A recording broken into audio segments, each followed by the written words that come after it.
Hello friends, good morning. എല്ലാവർക്കും കൊച്ചിൻ ബൈറ്റ്സിൻ്റെ പുതിയൊരു വീഡിയോയിലേക്ക് സ്വാഗതം. അപ്പോൾ നമുക്ക് ഒരു ദോശ ഉണ്ടാക്കാം. ഒരു സാധാ ദോശയല്ല, റാഗി ദോശ. അപ്പോൾ നമുക്കൊരു ഹെൽത്തി ആയിട്ടുള്ള റാഗിയൊക്കെ ഇട്ട് കഴിക്കുന്ന കുഞ്ഞു കുട്ടികൾക്കൊക്കെ റാഗി കൊടുക്കുന്നത് ശരീരത്തിന് നല്ലതാണ്, എല്ലിനും ശരീരത്തിനും ഒക്കെ വളരെ നല്ലതാണ്.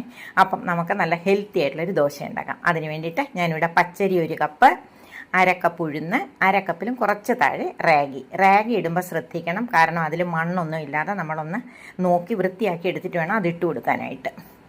അപ്പോൾ അതും കുറച്ചുലുവ, ഒരു 1-1.5 സ്പൂൺ ഉലുവയും കൂടി ഇട്ട് കൊടുത്തിട്ട് അത് നമ്മൾ തലേ ദിവസം വൈകിട്ട് വേണം വെള്ളം ഒഴിച്ച് ഒരു 3-4 പ്രാവശ്യം കഴുകിയിട്ട് അത് നമ്മൾ കുതിർക്കാനായിട്ട് ഒരു 2-3 മണിക്കൂർ കുതിർക്കാനായിട്ട് ഇടണം. എന്നിട്ട് അരച്ച് വെച്ചിട്ട് ഓവർനൈറ്റ് അത് വെച്ചിട്ട്, അതെല്ലാവർക്കും അറിയാവുന്ന കാര്യം, എന്നാലും ഞാനൊന്ന് പറയണമെന്നേ ഉള്ളൂ, വെച്ചിട്ട് രാവിലെ നമുക്കെടുത്ത് അത് ദോശ ഉണ്ടാക്കാം. നല്ല അടിപൊളി ടേസ്റ്റാണ് കേട്ടോ. അതിന് നല്ല ഒരു ചട്നി, വെള്ള ചട്നിയും കൂടെ ഉണ്ടാക്കിയാൽ പിന്നെ പറയാനുമില്ല.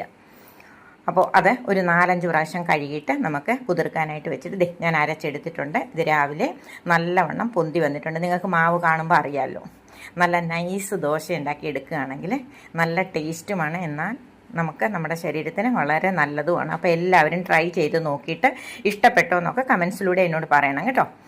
അപ്പോൾ നമ്മൾ നല്ല നൈസായിട്ടുള്ള ദോശ ഉണ്ടാക്കി അതിലേക്ക് വേണമെങ്കിൽ കുറച്ച് ഗീ ഒന്ന് തൂക്കി കൊടുക്കാം. പക്ഷേ എനിക്ക് ഗീ തൂകിയ ദോശ അത്ര ഇഷ്ടമല്ല, മോൾക്ക് ഇഷ്ടമാണ്. അപ്പോൾ മോൾക്ക് ഞാൻ അങ്ങനെ ഒഴിച്ച് റെഡിയാക്കി കൊടുക്കും. അപ്പോൾ നല്ല നൈസ് ദോശയാണെങ്കിൽ നമുക്ക് കഴിക്കാനായിട്ട് ടേസ്റ്റ് കേട്ടോ. തട്ടുദോശ ടൈപ്പ് ആണെങ്കിൽ ഇത് അത്രയ്ക്കൊരു ടേസ്റ്റ് വരില്ല എന്നാണ് എൻ്റെ അഭിപ്രായം. അപ്പോൾ നല്ലവണ്ണം മുരിഞ്ഞ് വന്നിട്ടുണ്ട്. ഇനി തിരിച്ചു മറിച്ച് വിട്ട് നല്ല ഒരു ചെറിയ ഗോൾഡൻ യെല്ലോ കളറ്, ചെറിയ കുമ്പള പോലെ വരുന്നിടം വരെയും നമ്മളൊന്ന് മുരിച്ചെടുക്കുക. എന്നിട്ട് അതിന് വേണ്ടിയിട്ട് നമ്മൾ ചട്നി ഞാൻ റെഡിയാക്കി വെച്ചിട്ടുണ്ട്. തേങ്ങയുടെ കൂടെ കുറച്ച് ഉള്ളി, കുഞ്ഞുള്ളിയും പച്ചമുളകോ മുളക് പൊടിയോ ഏതായാലും മതി. ഞാൻ പച്ചമുളക് ഇട്ടിട്ട് വെള്ള ചട്നിയാണ് റെഡിയാക്കിയിരിക്കുന്നത്. അതിൻ്റെ കൂടെ നല്ല 1 കപ്പ് നല്ല ചൂടുള്ള ചായ റെഡിയാക്കിയിട്ടുണ്ട്.